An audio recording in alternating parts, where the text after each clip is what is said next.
Varje höst är det muntliga nationella i svenska för de som går i nian.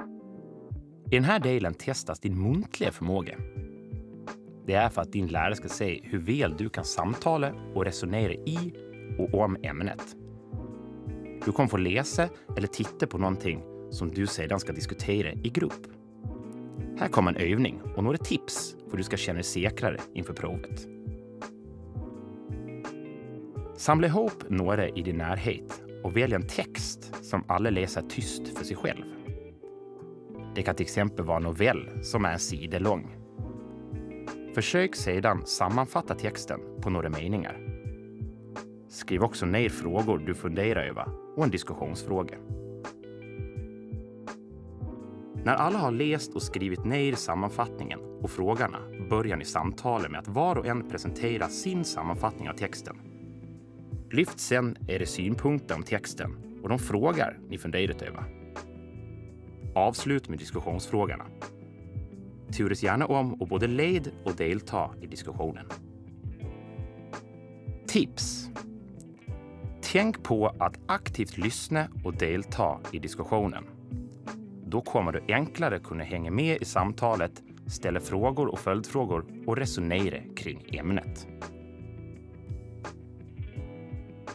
När du framför en synpunkt är det viktigt att ha belägg för det. Fundera därför över anledningen till din åsikt. Du kan också utgå från ett exempel när du delar en synpunkt. Om du tyckte om texten. Vad var du gillade med den? Finns det någon speciell del, karaktärsbeskrivning eller kanske ett specifikt stycke du tyckte extra mycket om? Och varför? Du kan också jämföra texten eller dina synpunkter med egna upplevelser. Har du kanske varit i en liknande situation som karaktären i texten? Försök att dra paralleller mellan texten och din vardag och fråga om någon i din grupp delar erfarenheterna med dig. Att tänka på. Lyssna noga på instruktionerna och delta aktivt i diskussionen. Det kan kännas nervöst att prata inför andra, men du är inte ensam. Alla i din klass gör det här för första gången. Tänk på att lyssna och visa respekt för andras åsikter. Det är också viktigt att äta och sova ordentligt innan så du har energi på provet.